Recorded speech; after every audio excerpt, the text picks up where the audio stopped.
starts now.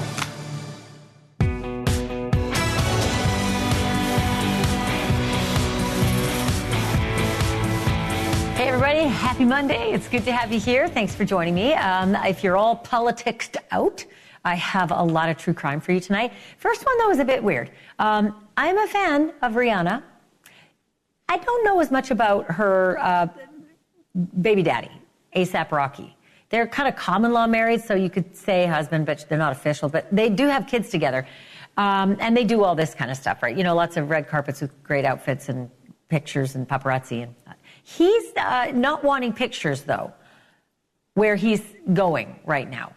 Because it's not cool to be up on assault charges in L.A. and have to go into court every day. But this is where he is. And there's no paparazzi and no fancy outfits. He's dressed real nice. And see if you can see if Rihanna's anywhere in that picture. She's not. And I don't know if she's going to be. Because this is such a bizarro story.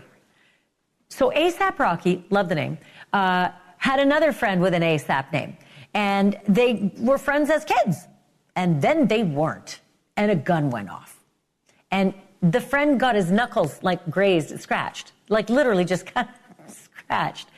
And that's why he's up facing 24 years in prison. In prison. Oh my God. Okay. I have the whole story for you. It is super wild. And the Rihanna factor is an issue. Because the judge has had to actually talk about whether she could be in the courtroom. So I'll talk about that in a moment. And then I've got a before and after picture I need to show you, just because. This is a true crime show. There's no murders and blood and guts in this. But this is a school principal, and it's a great picture, right? This is definitely, you know, you had your hair did. Is probably the day that the school pictures were taken. And this is in Florida, and I'm sure this was on a great day. And then there's this picture, which was not on a great day. That is the same lady. What do you suppose happened between picture number 1 and picture number 2? I have 100 reasons why she's not going to want to face some of the parents in that school. I'll tell you all about that in a moment as well. And then, you know that dating game killer? The serial killer who was so brazen and so narcissistic and so egotistical, he went on the dating game? And he got picked.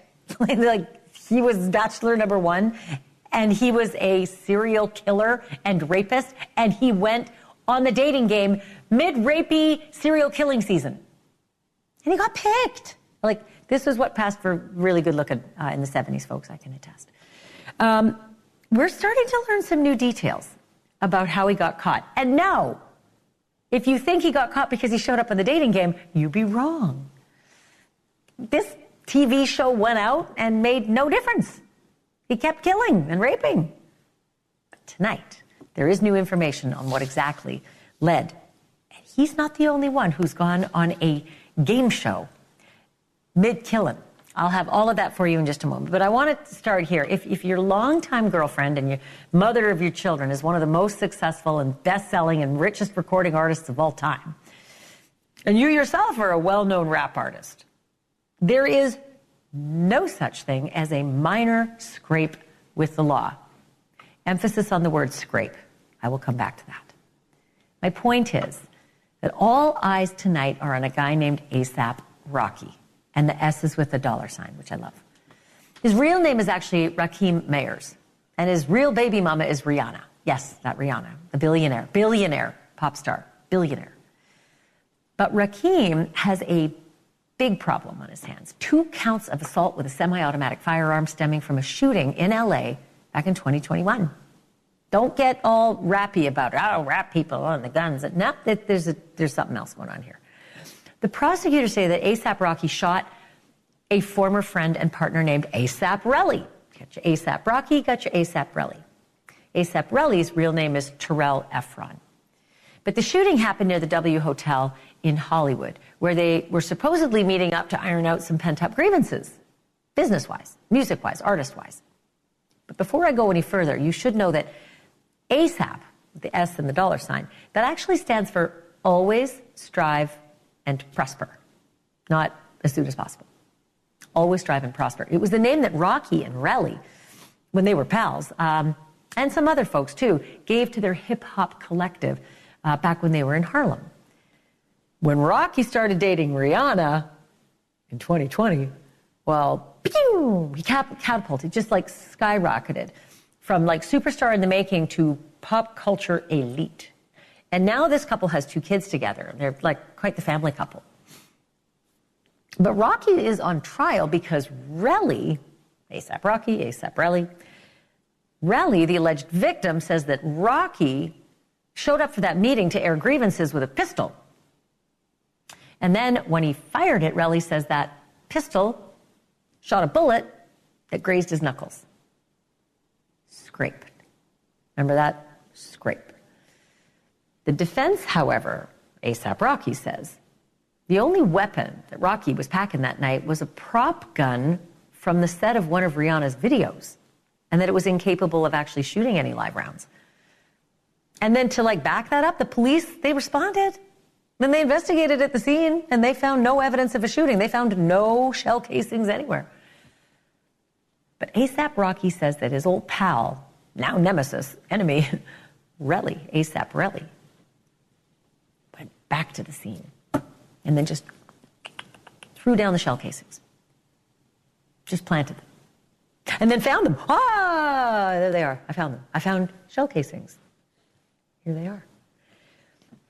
The defense says that this shooting is really just a shakedown, with ASAP Relly wanting a big old payday from ASAP Rocky. And speaking of deals, have I got a deal to tell you about? The prosecutors tried to make a hell of a deal. They offered ASAP Rocky 6 months in jail if he pleaded guilty. He was having none of it. Nope. Said no way. Even though if he is convicted at that defense table, he could face up to 24 years. 24 years. Got a deal for 6 months. He's so convinced of his side. No way. Not taking any time in the slammer for that guy. I should also point out that Rocky has been convicted of assault before, so he knows what he's doing, right? The last thing happened in 2019. Apparently it was in Sweden.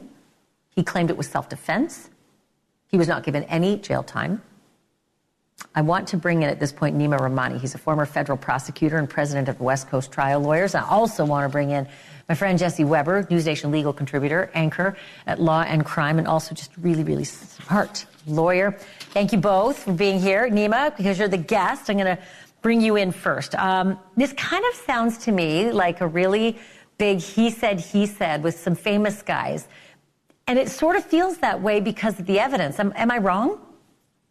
Well, we have something more than the he said, she said, because we have the grainy video, we have the 911 call, we have the sounds of the shooting, and we have the 9mm rounds that were found in ASAP Rocky's home. And the state, a little bit late, but for the first time, is going to bring their ballistics expert to say that the rounds that ASAP Relly found, and of course the defense is going to attack those could be 9mm rounds. So we have something more, because I agree with you, Ashleigh. The last thing you want to rely is just on the testimony of the victim alone, especially when he's filed a civil lawsuit. So hopefully the state has enough to corroborate that and get a conviction here.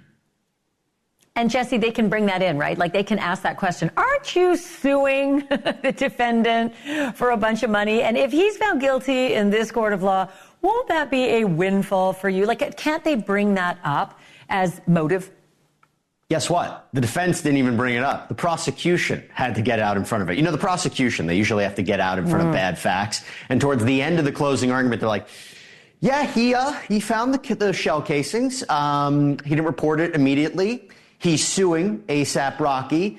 We're going to let you know how the case goes. So basically, they had to get out in front of all these bad facts. And look, what was the first thing that Joe Tacopina, who's a very, very high-profile lawyer representing ASAP Rocky, said is this is all about money. This is all about extortion.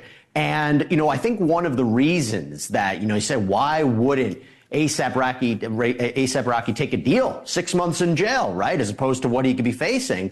Well, I think it's, you know, he might think that this case is very weak, you know, fingerprints, shaky ballistics, you know, was there a gun fired? Is it a real gun? But also because he's got this defamation lawsuit. And if he wins this case, that what could be a multi-million dollar civil lawsuit that he's facing, that could go to the wayside if he's ultimately acquitted here. So, Nima, you're part of the West Coast Trial Lawyers Association, and so I will turn to you about the celebrity factor, right? Because it's a big deal in L.A. That's the industry. Celebrity is the industry in L.A. And when they do voir dire in a case like this and they're picking jurors, do you think that they asked every one of the jurors, are you a fan of Rihanna? Are you a fan of A$AP Rocky? Have you ever heard of the other A$AP guy? Like, would they have rooted out any fans and decided if they're fans, they can't be fair? Actually, the celebrity factor matters. I'm sitting here in downtown LA, and I got to tell you, jurors here, they love celebrities. They tend to do well. That's why they offered the 6-month deal. We're talking John Lewin. He's one of the best deputy district attorneys here in Los Angeles. He, of course, is the one who finally, after decades, brought Bob Durst to justice. He was featured in the HBO documentary, The Jinx. So I think the state does recognize the weaknesses in their case. We don't know if Rihanna is going to show up, but if she does, obviously that's going to be a big game changer. Defense hasn't really tipped their hand one way or another, but if she shows up and she's sitting there in the gallery defending and supporting the father of her children, that's going to be a big problem for the state. So I think you're absolutely right talking about the celebrity factor here. I'm sorry, were you just talking? Because I literally couldn't process anything because of the fashion parade that was going on the screen. Like, it's such eye candy that I can't imagine. And Jesse, I'll get you to weigh in on this. I can't imagine that it is a major distraction for Rihanna to show up in a courtroom to sit in the gallery in support of her baby daddy. What is the metric that goes in to making that decision? And can you say, sorry, your wife just can't be here? Well, look, they were asked about Rihanna during the jury selection process. And this is a jury that you would seem to indicate wouldn't be affected by the Rihanna factor. But whether it's Rihanna or anybody else, when you have family members there, particularly if they bring children, that humanizes the defendant in a way that wouldn't, in a way that can otherwise. And I have to say one other thing, look, you look at that. He is a very high-profile person. By the way, he's a fashion icon. This is a predominantly female jury, and although it is not a very diverse jury, and we could talk about that, A$AP Rocky is a very good-looking guy. He's actually done modeling before, and you have to wonder, does that affect the jury makeup? You'd have to wonder. I was talking about it today. Everything affects it. He's a very well-polished, good-looking, famous guy. You have to wonder, would he get involved in this kind of beef? Now, of course, he's allegedly caught on surveillance tape getting physical with the alleged victim in this case, but did he fire the weapons? I want to add one more quick thing. You mentioned John Lewin. He kind of threw a surprise for the defense here. Right before opening statements, he said, we're going to bring out a ballistics expert that's going to say these 9mm casings might match a Glock that was found in A$AP Rocky's home. That was a curveball. That came out of nowhere. Joe Tacopina, again representing A$AP Rocky, was very, very upset about that. So that could change the whole flux of this case. And remember, A$AP Rocky didn't know about that before he threw out or didn't accept that plea deal. Well, they would have had to, my guess, again, I'm not as good at this as you guys are, but my guess is that if he had a Glock and whatever shell casings the victim, so to speak, in this case, found at the scene and turned over to police, and police never spotted themselves. If that matched, then that would be significant. But plenty of things can be true at the same time. You can own a Glock and a starter pistol at the same time. You could have lots of guns in your home and maybe just carry mace one day. I mean, again, I can't even process what y'all are saying because these pictures are so overwhelming. They both are the most beautiful people to grace the red carpet and these fashions. And that's why I really do wonder about the significance for a jury with the wow factor and how you have to vet them if you're the state and if you're opposing counsel, how you have to vet the stealth jury that wants to get in there and write a book, right? And writing a book is way better when there's guilty verdict than an acquittal. I've always thought it's nuts. When fame comes into it, I saw a Dateline producer get on a jury once. It was Phil Spector jury. It was the craziest thing ever. But I digress a little bit here, Nima. What I really do want to drill down on a little is the race factor, because it is a factor here. Apparently, I've not been in that courtroom myself, but I am told there's not one black juror. I'm wondering if that matters because both defendants are black, or if it's a huge oversight and that there's not really anything you can do about it. You're not guaranteed a jury of your peers by sex or religion or race or or color or anything else. It does matter, Ashleigh. And in downtown LA, you would expect to have many more black potential jurors, about 5 in a jury pool of more than 100, which is less than half if you look at the percentage based on the jury pool that downtown LA draws from. But as we know, unless the strikes were based on some racially prohibited reason, such as race, religion, national origin, it doesn't really matter. You're not guaranteed to have a jury of your peers. And speaking of jurors, and Jesse touched upon it, but there's really one very important juror in this case, and she's a firearms expert, and she has a lot of law enforcement friends, a lot of lawyer friends, a lot of prosecutor friends, and both sides decided to keep her on. I think when you have a juror like that, she may end up swaying the entire panel because, like Jesse said, you have this late ballistics evidence that's come in. The defense is very unhappy about it, but really it's going to come down to whether those jurors believe that it was a prop gun or a real gun. I think that's going to turn this case, and that juror may be the deciding factor here. Let me ask you, Jesse, just to wrap this up real quick, that ASAP Borelli's injuries were almost laughable. He had an owie. I mean, I don't even think it was bandaged. He didn't seek treatment for it. It was like a scrape on his knuckles. And I don't even think he reported this for days. It wasn't something that was serious to him. And that made me wonder what jurors will think and what defense attorneys will say. Come on, the guy got an owie, and you're looking at 24 years? I mean, will the jurors be able to assess that even though they're not allowed to know about what sentencing is? So they're not supposed to, for purposes of this charge. What injuries he may or may not have sustained doesn't matter for this specific assault charge. Even the prosecutor hinted in on that. It would have been very different if this was, let's say a battery charge or attempted murder charge. It's more the idea of, was ASAP Rocky in possession of a semi-automatic firearm? Did he fire it? Did he use it in a way that would have created the impression that he was about to commit a violent act upon the victim? That's what we have to wonder. So what injuries he actually sustained? I think it adds to the idea of, what really was going on? Why didn't he report it? Was this as serious? Did he himself know this might have been a starter pistol and a prop, and that's why he really wasn't in fear for his life? It's definitely a factor, but I don't think it's going to matter for the overall assault charge that I have to decide about. He's going to take a hit to his street cred by saying that it's just a starter gun. I just have a prop gun when I'm out there waving around, for security's sake. But that's a whole other story. Nima Rahmani, Jesse Weber, thank you both. Really appreciate this. You got it. All right, still to come. If I asked you to guess what this lady's occupation is, you might well say elementary school principal, and you would be right. For now, anyway. She might not be a principal for long, though, and photo number 2 is the reason why. Spoiler, it is the same person on very different days, and I ask you, do you have any idea what happened between photo number 1 and photo number 2, and what kind of photo it might lead to in photo number 3?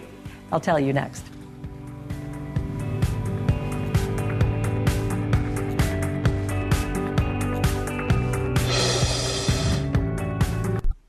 Your school principal is your pal.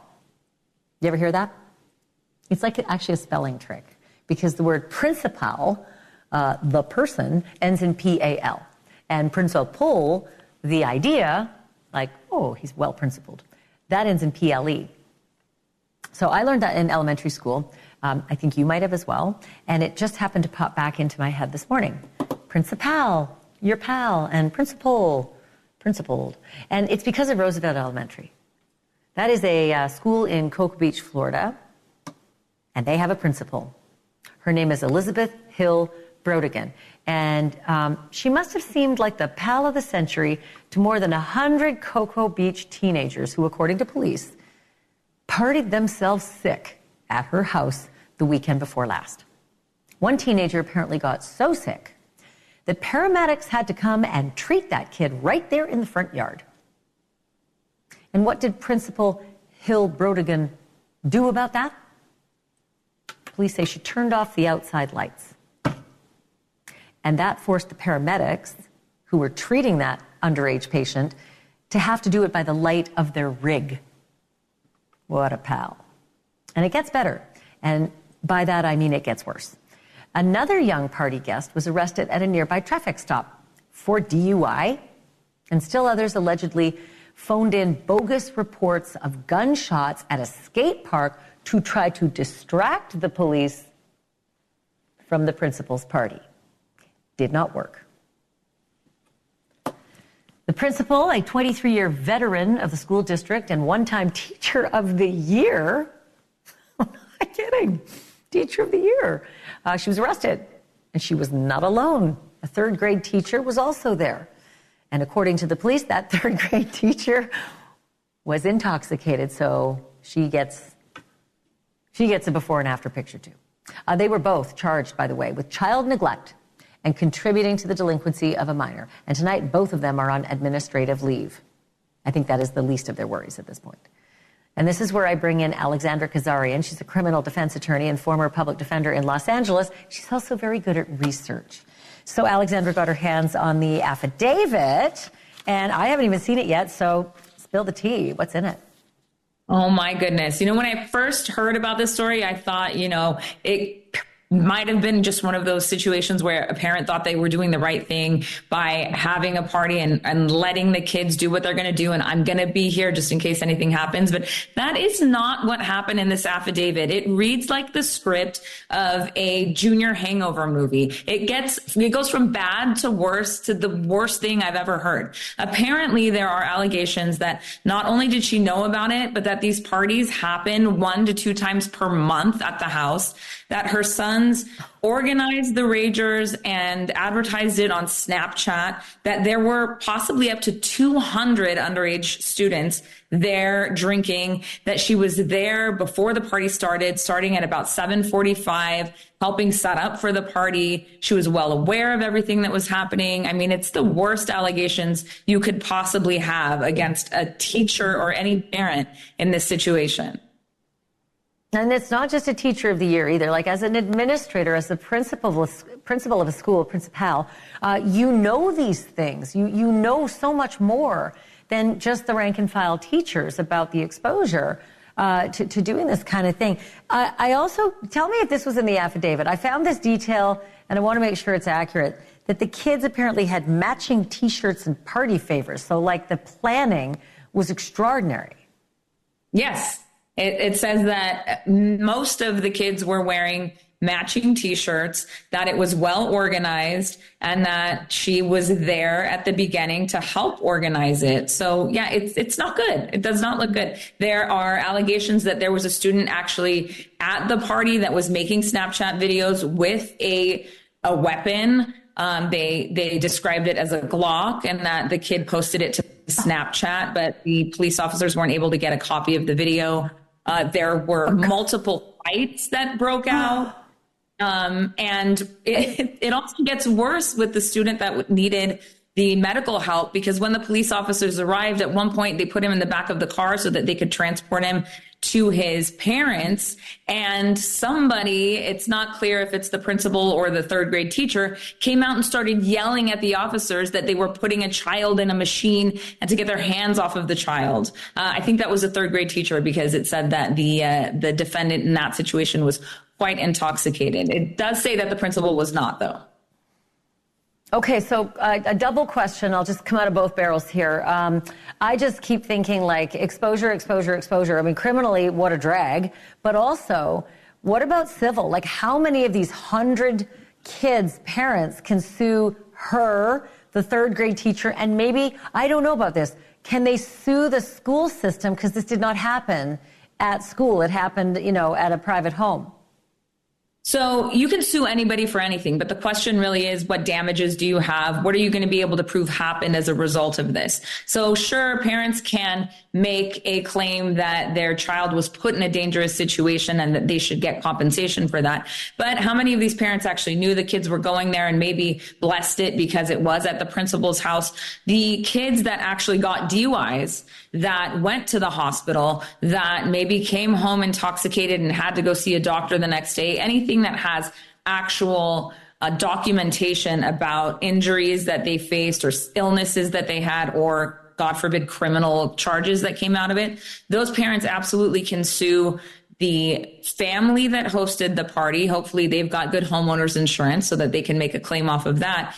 And if the school was aware that she was hosting these parties, that's where you can get the school on the line. That's where you can get damages from them for negligence. If they knew that there was an administrator that was welcoming students or underage, kids from the community to her house on a regular basis and they didn't take any action, that's where you can get the school district for negligence.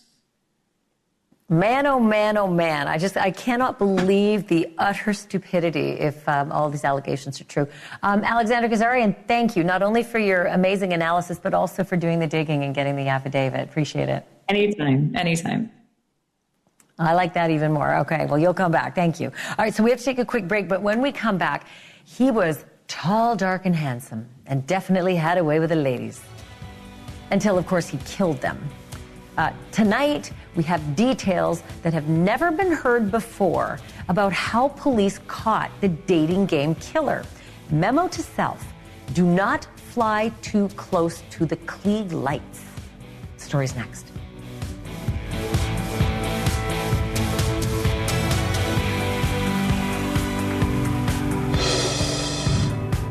I don't know if you caught it, but I launched a podcast on Thursday, and I'm super duper proud of it. It's called Drop Dead Serious. Like that, Drop Dead Serious. Kind of cartoonesque, but the story that I'm launching is not funny at all. It is dang creepy. It's called Uncle Peter. It's a 6-part series, but a guy I grew up with. He was my best friend's uncle, and he happens to be one of the most prolific serial rapists of all time. Yeah. There's that in my background. And so I talked to my childhood bestie for 9 hours and just got everything, all the background, all the secrets, all the family stuff, all the pictures, video of all these crazy naked bacchanalias and all the rest, and really dug into this case. Peter Nygard, he's like a near billionaire clothing magnate, and he's just mired in case after case after case and sitting in a cell right now. I will let you listen to the rest of it. I'm dropping another episode on Thursday, but if you haven't seen or heard episode 1 or 2, just go right there, hit the QR code, or just go to dropdeadserious.com and have yourself a listen or a look-see. But just FYI, not safe for work, not safe for kids, so just you. All right, so I have to be clear, it is not our mission to help anybody get away with murder. It's quite the opposite on this show, but there are a couple of things that go without saying. Like don't leave evidence behind. Make sure you have an alibi. Don't go on a TV game show. And do not laugh because it has been done. And many years later, we know it was, in fact, a serial killer's undoing. Way back in 1978, when, yes, I was watching The Dating Game, old enough to, Rodney Alcala, whom I have talked about before on this show, appeared on The Dating Game in the midst of a heinous rape and murder spree. And here he is, smarmy and bachelor number 1. And he is single and ready to mingle. Have a look. Bachelor number 1 is a successful photographer who got his start when his father found him in the dark room at the age of 13, fully developed. Between takes, he might find him skydiving or motorcycling. Please welcome Rodney Alcala. Rod, welcome. Ugh, that little tooth. I think that was the red flag. Following year, Rodney Alcala was the way it was actually pronounced. A 12-year-old girl named Robin Samso went missing in Huntington Beach in California. And one of Robin's friends remembered that on the day that Robin disappeared, a man with, quote, an Afro-style hairdo and a camera had asked to take their picture. The friend worked with a police sketch artist, and authorities set up a tip line. And the tips started coming in, including one from a parole officer, who said the sketch really reminded him of a guy named Rodney Alcala, a convicted felon with a long rap sheet. And soon after that, a detective was watching a dating game rerun, not even the original, a rerun, and that clinched it. The guy in the sketch was a dead ringer for Rodney Alcala. He was introduced on the show as a photographer, not as a serial killer. And exactly how these dots got connected has never really been revealed until the former lead detective gave his first ever interview to Fox News Digital over the weekend. Eventually, and this took 30 years, Alcala was sentenced to death for 5 murders in California, including little Robin Samsos. He was also given 25 years to life for 2 murders in New York, other side of the country. But authorities believe that he probably killed closer to 130 women and girls across the country. Lest you think he's still rotting away in a jail cell, he died of natural causes in his cell. He was 77. That happened in 2021. I want to bring in Catherine Ramsland. She's a forensic psychologist who has written multiple books about people like Rodney Alcala, including The Serial Killer's Apprentice. Doctor, it's great to have you back on the show. Thank you for doing this. How many of these guys, these sick, twisted serial killers, actually seek the limelight? Not a lot do, but those who do really think they're going to get away with it. We have Stephen Port, who had 4 victims in England. He appeared on Celebrity MasterChef, even though he was on CCTV footage with one of his victims. We had another guy in France who had a very pockmarked face. There was a police drawing of him, and he went on a game show as well. So there are not a lot of them, but when they do it... When John Cooper, his game show was called Spot the Ball and Bullseye in Wales. Apparently he won like 90,000 pounds and won a car. And I guess he whipped through it all and started to rob people and burglar. He became a burglar and a murderer.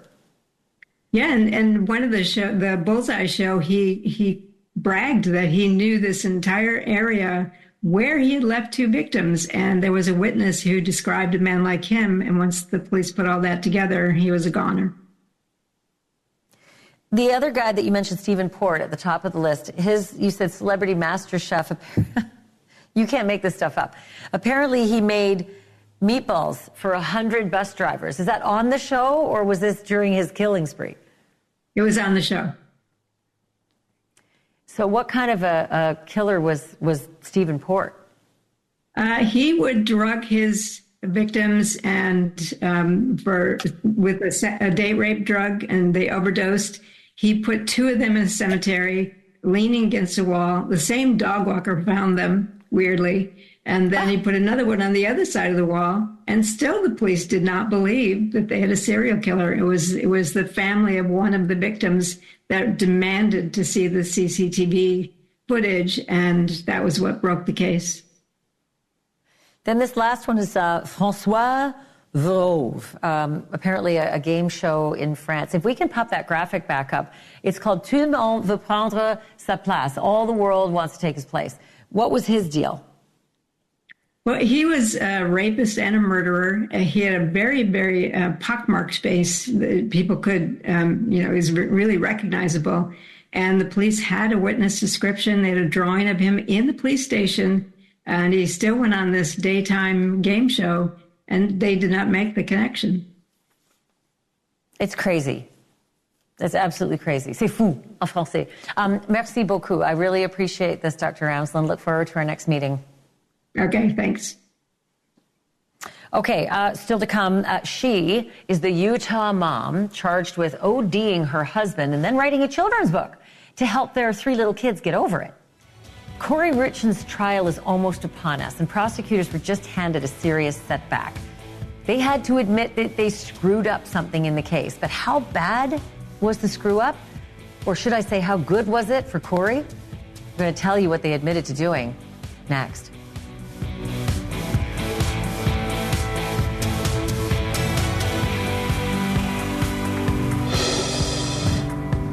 We are coming up on 3 years since a Utah man named Eric Richens toasted his wife's real estate success with a Moscow Mule. And then he promptly passed out because it was laced with a deadly dose of fentanyl. And it's been almost 2 years since that wife of his, Corey Richens, was arrested and charged with killing him. And in between those events, the fatal overdose and her arrest, the widow Richens wrote a children's book about grief, to help their kids get over losing dad. Corey's trial is set to start in a few months, and it is not just a murder trial. She's also facing drug charges and fraud and forgery counts. She's even accused of trying to kill Eric in the weeks before she allegedly succeeded. The alleged attempt was on, kid you not, Valentine's Day. Right now, the prosecutors and the defense team are battling over evidence that the defense wants out. They want it thrown out of the case, out of court. And Team Corey just scored a pretty big point. The police had to admit that they took something belonging to Corey that was not specifically covered by the search warrant, a notebook. I want to bring in Greg Skordas. He's an attorney who's authorized to speak for the family of Eric Richins, and he's been a regular guest of ours. Greg, thank you so much for being on with me tonight. Is this a big setback? The fact that the police admitted that they seized that notebook out of Corey's house, it wasn't listed on the warrant, they got a look at it, and then they retroactively, got a warrant for it. Is this a big problem? It's a problem, but it's not a big problem, Ashleigh. In fact, a lot of us didn't even know about the notebook when we were sizing up the strength of the state's case. It wasn't something that was even on our radar. I think the state has so much evidence in this case, and you would expect that in any case. I mean, I was a prosecutor for 8 years. I've done defense work for 35 years, and I understand that no case, especially a homicide case, something like this, it hangs on one single piece of evidence. So, yeah, it's a setback. The police seized an item that wasn't listed in their warrant and then went and got a subsequent warrant based on what they found. That's probably going to be suppressed, but I don't know that it was really an important part of the state's case to begin with. So here's the thing, though, and you would know this better than I because of your long, history practicing law. When you find something, and clearly they thought this notebook was important, right? Because they went back and they got a warrant because they saw something that was good.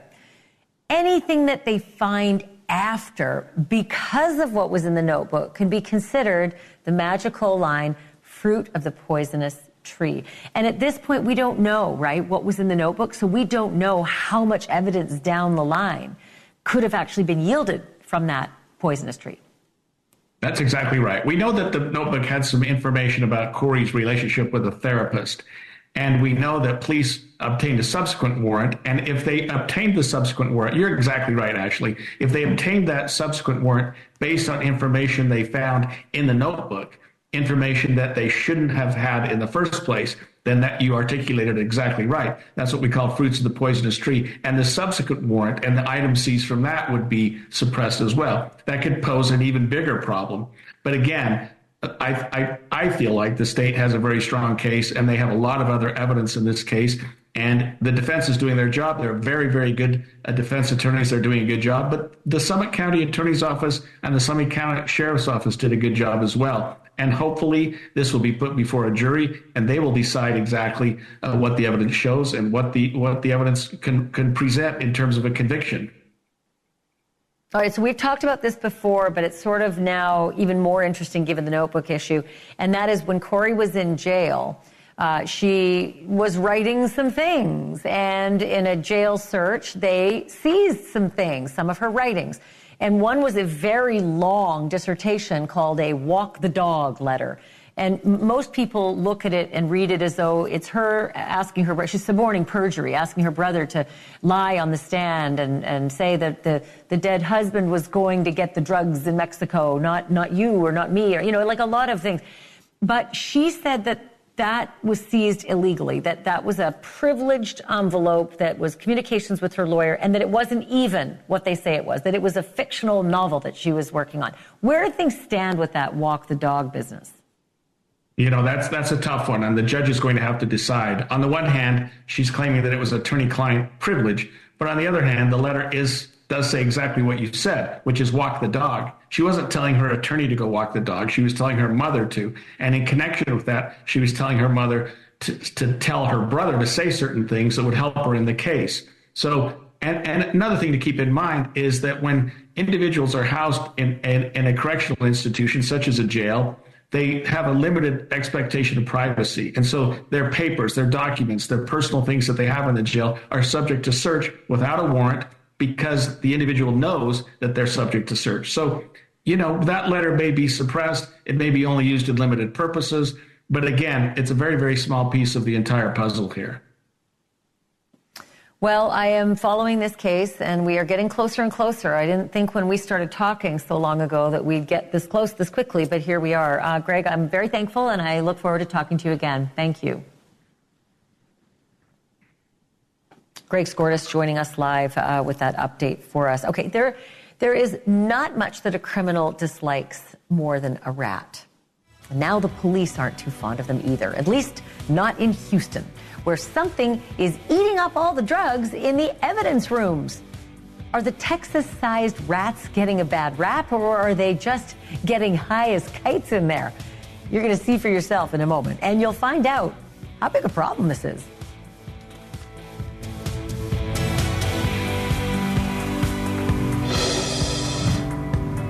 Now, I love me a good police dog story, as regular viewers of this show are very aware.